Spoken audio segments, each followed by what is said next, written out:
Please help me welcome Alfonso Cuadra.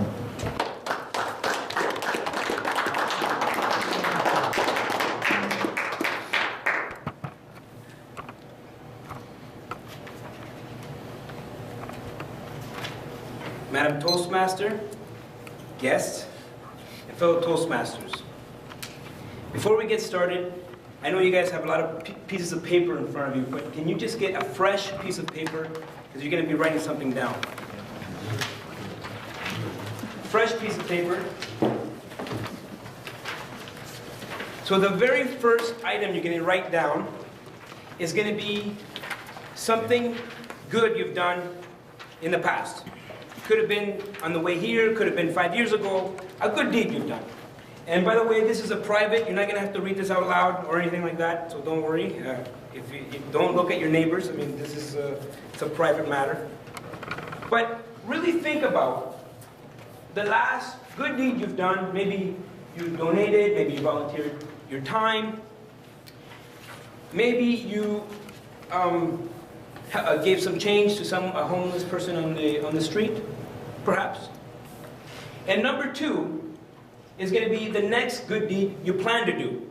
So you plan to donate some clothes, maybe you plan to donate to a certain charity, and it could be in 20 years from now. If you have a plan in 20 years or something to do, it could be 20 years from now. So something you've done and something you plan to do. Now you're going to leave two more spaces, and we're going to talk about those later. But in the spirit of Christmas, I thought this would be a great subject to talk about. A new way of giving. Now to get clear on my objectives here today, it's not to change what you've been doing in the past. It's not to, you probably, you donate to your favorite charities, you do your giving. My objective here today is to inspire you, perhaps, into finding a new way of giving. A new way that I've discovered in my 35 years on earth. I know to some of you, maybe that's not a long time. But to my daughter, she thinks I'm ancient. That never changes. So, I've talked about it in many other speeches before, that I've traveled to China many times as a result of my business. And in 2005, I actually started my import-export business. And by the time it was 2009, I had gone to China, actually in that year, about 11 times.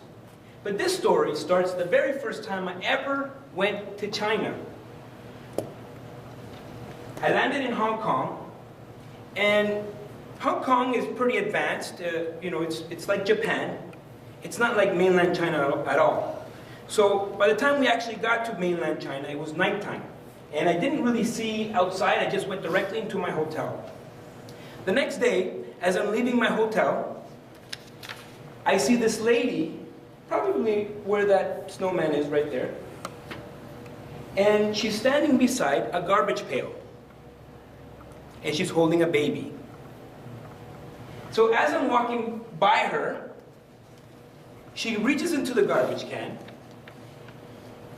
grabs garbage, and starts feeding her baby garbage. This is serious. I'm like, oh my goodness, please. I looked in my pockets, I'm like, please take all this money, please, please. Go feed your baby for the love of God. It's incredible. The next day, I come downstairs, and she's doing the same thing. Can you believe it? She's feeding her baby garbage. Literally, she's going into the garbage can, coming up with garbage, and feeding her baby garbage.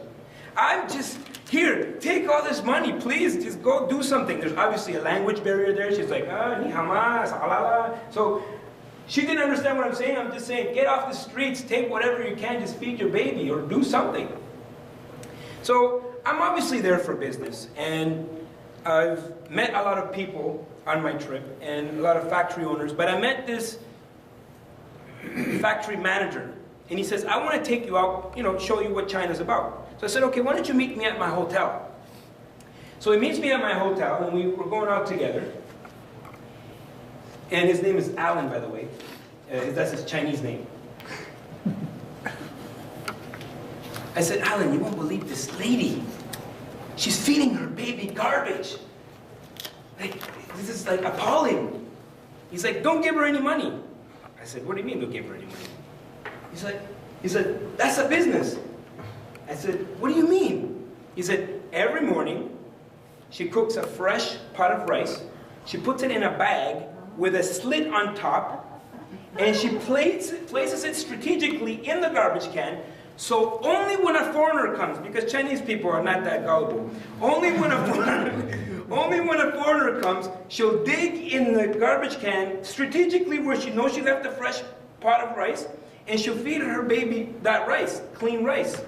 And it's just pulling on your, she's cleaning up. And I'm watching her, all these foreigners, everybody did the same thing I did. They gave her a lot of money because it's like, oh my God, I've never seen someone feed their baby garbage. It's actually a pretty good strategy if you ask me from her perspective. Wow. But I started to question my reason for giving that day. Did I give out of guilt? Did I give because I felt a responsibility to give? Because I'm Canadian? Why do we give sometimes? Did I give because she scared me? Did I want to save the baby? Why did I give? Fast forward a couple months later, I'm in Canada, and I'm standing at Tim Hortons, and I'm always well dressed. I like to think so, anyways. But I'm always clean. I'm a clean guy. It doesn't look like I'm needy or I need anything. I'm holding a $20 bill in my hand. And I'm standing at the lineup, and I ordered a large coffee, $1.80. And I'm just looking for change. And my discomfort was, I didn't want to walk away with all these change. I didn't want to break my 20. That was my discomfort. My discomfort was not that I didn't have the money, was I clearly had the $20 bill in my hand. I just didn't want the discomfort of having all this change. The guy behind me pays my coffee. I said, no, sir, you don't understand. I have the money, you see, I don't need it. I clearly have the money. He said, no, it's not me, don't worry. As I'm leaving that place with my coffee and my $20 bill, I started thinking, wow, what a great new way of giving. You see, I've always considered myself to be a very generous person. I give to the needy. I give, to charity. I give clothes that I don't need. Sometimes I'll go and help someone in need. But that day I learned a very important lesson. Give to those that don't need it.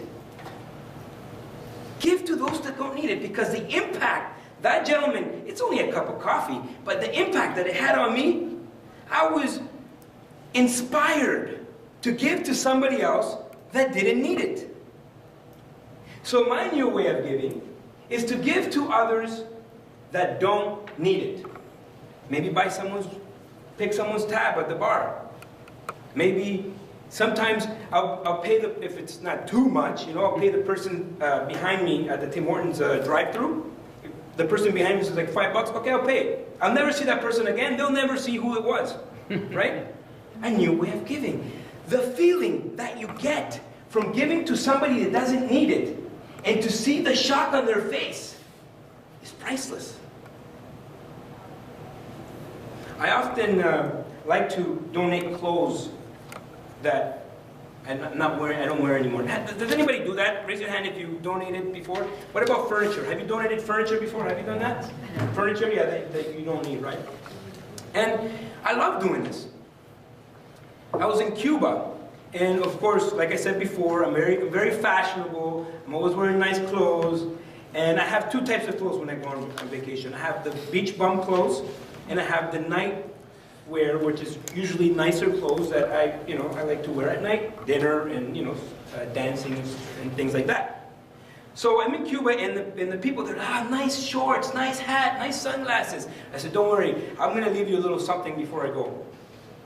So before we're leaving, I told my wife, listen, we gotta get something ready for the Cubans, So we're putting together, these shorts I don't wear anymore, these shoes I don't wear anymore.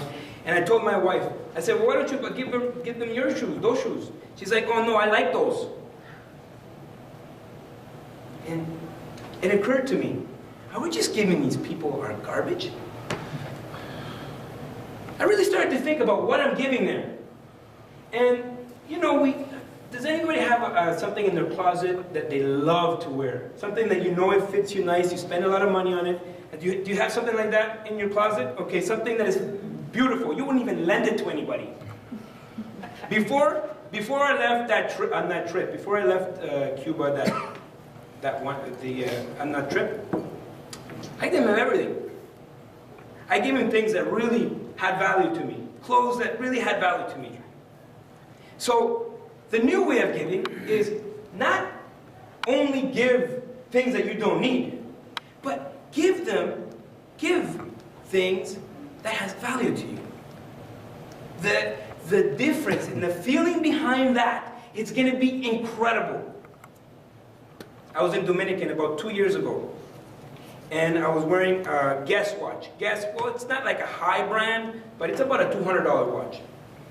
I love this watch. Looks good on me, had a leather strap, metal, forgot about it. Beautiful watch. And I'm at the bar, and the guy and the bartender was, oh, really nice watch. And he was a really nice gentleman throughout the trip. I was giving him some tips, but nothing outrageous. And before the trip was over, I gave him my watch. Give something that has value to you, the feeling of giving changes. The feeling of giving changes when you give something that has true value to you. Because then you're sharing a little bit of yourself with somebody. Now again, this is not to get you to change whatever you were doing before. This is only to get you to adapt to new ways of giving. Give to someone that doesn't need it. Give something that has value to you. Now you guys you had that piece of paper? Okay, so on that piece of paper, number 3 is going to be your plan on giving something to somebody that doesn't need it.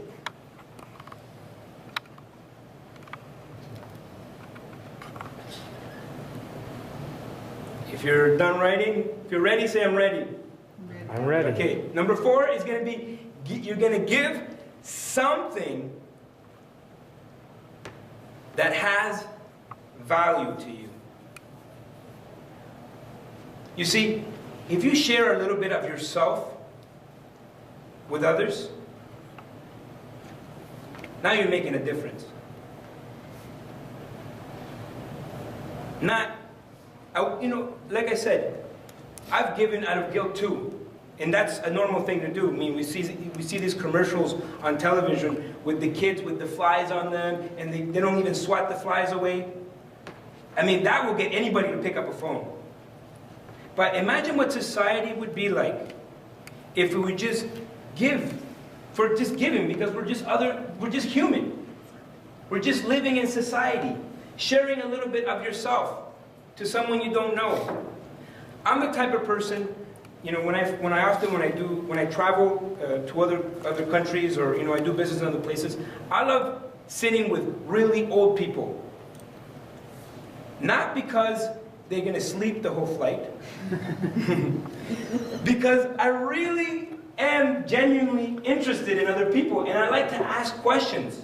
And I always, and these older people have played the game I'm trying to play, right?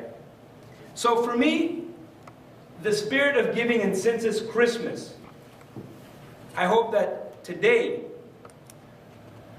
I've inspired you to go beyond what you were planning to do, what you've done before, you plan to do, and maybe pay someone's Tim Hortons bill at the drive-thru. I don't know, surprise yourself. And maybe give something that has value to me. For example, if you guys have $20 right now, I will take $20. No, I'm just kidding. So I hope I've inspired you here today. And again, I'm not trying to change you what you were doing before. Just add these 2 new items to your giving this Christmas. Happy holidays.